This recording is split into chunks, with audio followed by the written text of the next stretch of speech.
Mi padre vivió 108 años y nos contaba historias muy curiosas. Cuenta él, por ejemplo, contaba que en los mismos comienzos de la humanidad la tierra no se dejaba trabajar de Adán. Y entonces cuando Adán iba a sembrar, a hacer un hueco para sembrar una semilla, la tierra pegaba un grito, se lamentaba y hacía que rebotara la herramienta. Y entonces Adán, muy desesperado, fue donde Dios y le dijo: Señor, mira que la tierra no se deja labrar, yo quiero cultivar pero no puedo. Y Dios muy sabiamente le dijo: anda, habla con la tierra y dile lo siguiente: dile que tú le regalas su cuerpo y vas a ver que ella mansamente va a colaborar contigo y se va a dejar trabajar. Efectivamente Adán fue y habló con la tierra y le dijo: tierra, hagamos un trato, yo quiero que estemos por las buenas, mira, este cuerpo es tuyo, te lo regalo, cuando yo muera puedes hacer con él lo que tú quieras. Y efectivamente, a partir de ahí, la tierra fue cultivable. Las historias de mi viejito, 108 años de vida vividos muy sabiamente. Con esto nos estaba transmitiendo varias cosas a todos los que escuchábamos, ¿no? Siempre nos reuníamos en torno a él a escucharle sus historias. Nos estaba diciendo que el trabajo es duro, pero también nos estaba diciendo que cuando se trabaja con amor, el trabajo es más llevadero. Y nos estaba diciendo que este cuerpo está hecho de polvo de la tierra y que a la tierra va a volver. Nos estaba enfrentando de una manera muy creativa a ese hecho terrible de la muerte, ¿no? Que siempre lo tomamos como algo terrible. Otra historia bonita que recuerdo de mi padre. Contaba él que alguna vez iba un hombre por una montaña y de pronto se encontró el cráneo de una persona y allí en ese cráneo había nacido una planta y había florecido. Y entonces él, mirando esto tan bonito y tan curioso, quiso llevarse la planta, pero tenía que arrancarla y se iba a morir. Entonces simplemente se quedó mirando el cráneo y le dijo a la planta, le dijo: oh bella flor donde naciste, que al primer paso que diste tropezaste con la muerte. Si te arranco es cosa triste, y si te dejo es cosa fuerte. Y entonces cogió el cráneo, se lo puso debajo del brazo y se lo llevó para su casa. Aquí nos estaba enfrentando mi padre de nuevo con el tema de la muerte, pero al mismo tiempo estaba poniendo en contraste la belleza, la hermosura, la armonía con la idea de destrucción y de fin y de muerte, ¿no?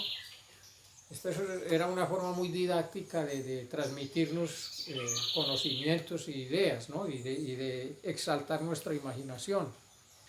Contaba igualmente una historia que ocurrió realmente en Medellín, muy chistosa. Resulta que había un señor que tenía una ferretería muy famosa en Medellín, y este señor era un indígena, ¿sí? Él era de apellido González Duarte, y así se llamaba la ferretería del Indio González Duarte. Bueno, pues resulta que era muy oportunista él y aprovechó una circunstancia, y era que Simón Bolívar estaba señalando exactamente hacia donde estaba su ferretería, y entonces con base en esto él en los comerciales sacó comerciales por la radio y decía: allá donde apunta Simón Bolívar, allá encuentra usted lo que necesita, todo tipo de herramientas y materiales de construcción. Y bueno, se dio a conocer el Indio González Duarte por esto, pero por cosas del destino llegó un alcalde y dijo: no, vamos a cambiar esa estatua, vamos a ponerla señalando allá para la alcaldía. Y entonces volteó la estatua, quedó totalmente al revés y le quedó dando la espalda a la ferretería del Indio Duarte. Había un escritor de apellido Donoso que sacaba una columna en El Tiempo y se valió de este acontecimiento que le pareció curioso para escribir algo. Y entonces en el periódico del Domingo del Tiempo salió unos versos que decían: Bolívar con disimulo y sin faltarle al respeto decidió voltearle el culo al Indio González Nieto. Cuando el Indio González Nieto leyó esto se ofendió mucho se molestó mucho y entabló una querella judicial contra Donoso, y el juez le dijo a Donoso, mire, usted tiene que cambiar ese escrito, tiene que corregirlo pues resarcir el daño que le está haciendo a este señor. Y efectivamente Donoso a los 8 días sacó otro escrito que decía: Bolívar con disipeto y sin faltarle al resmulo decidió voltearle el peto al indio González Curro. Y de todos modos se salió con la suya el escritor Donoso. Y entonces mi padre, con esta historia, mire cómo nos hacía reír, pero al mismo tiempo nos estaba diciendo: hay que sacarle provecho a la vida. Mire, el indio González Nieto se valió de ese hecho de que Bolívar señalaba ya para hacerse conocido. Y el escritor igualmente aprendió a leer en las circunstancias de la vida y a reírse de lo que pasaba y a sacarle provecho también. Entonces son historias que recuerda uno con mucho cariño. Él, como buen antioqueño, nacido en Abejorral, Antioquia, hablaba mucho de trovas también, y toda esta historia pues de los troveros que trovaban por los caminos, y hablaba de Pedro Rimales. Y entonces contaba que una vez Pedro Rimales empezó a trovar con el diablo, y a Pedro Rimales no le ganaba a nadie, pero al diablo tampoco. Entonces pasó que toda la noche trovando y ninguno de los dos ganaba. Pues bueno, ya amaneciendo, Pedro Rimales se le ocurrió una idea genial. Inventó unos versos que decían: yo soy un gallito fino que en toda gallera canto, gloria al Padre, gloria al Hijo y gloria al Espíritu Santo.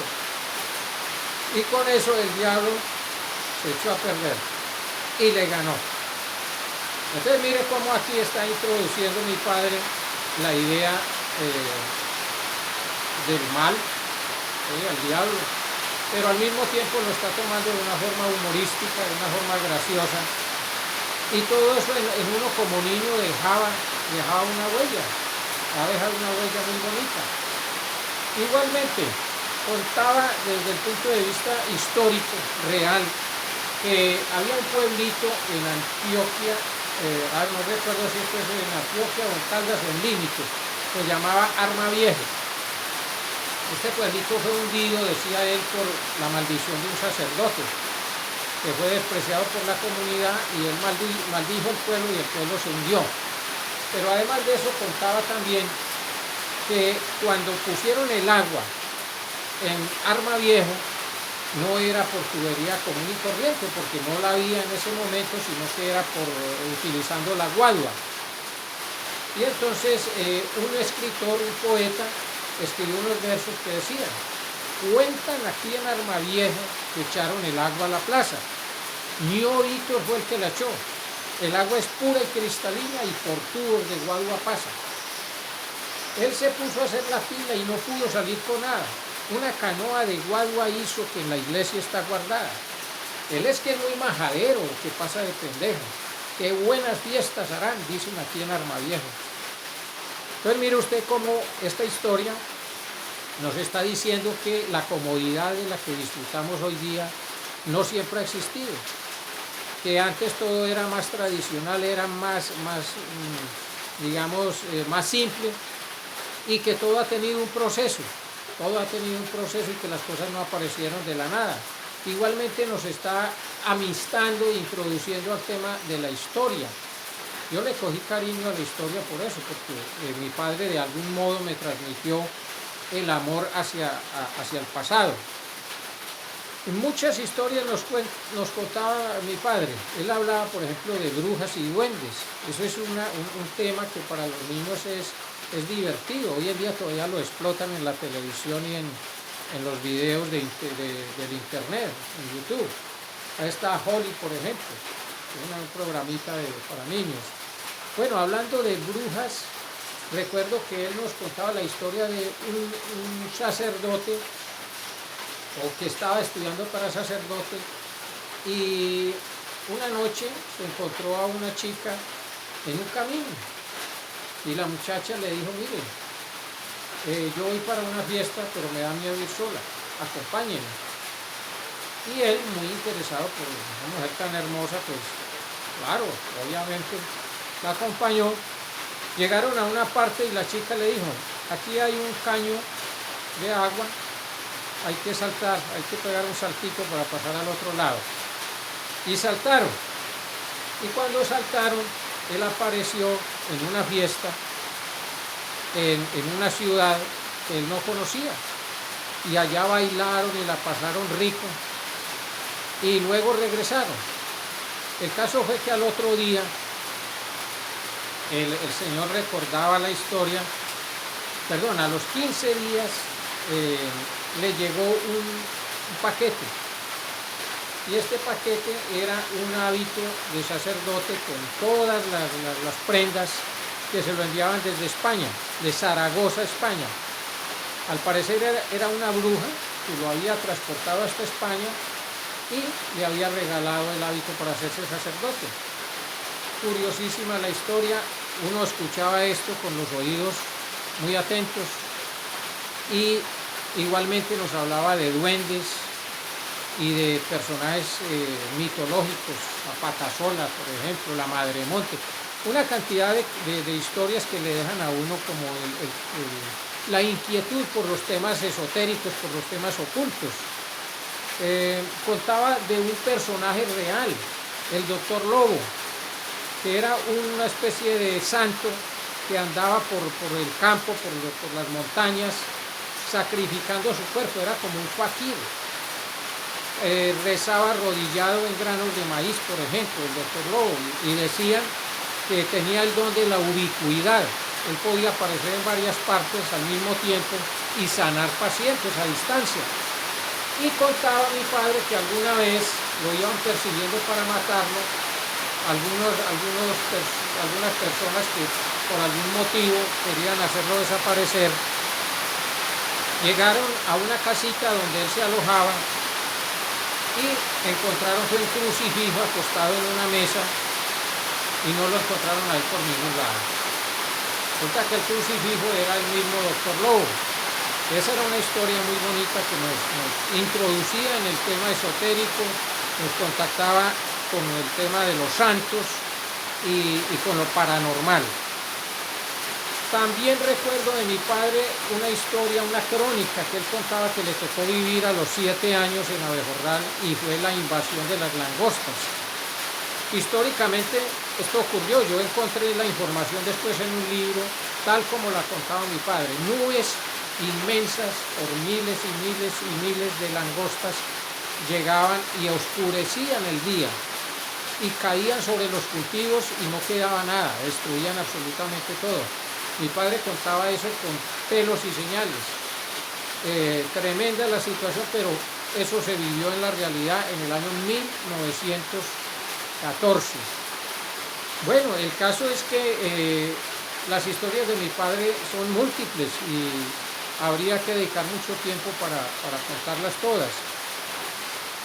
Recuerdo que de niños nuestra imaginación era trabajada de una manera muy didáctica por mi madre y por mi padre, por supuesto, a través de lecturas.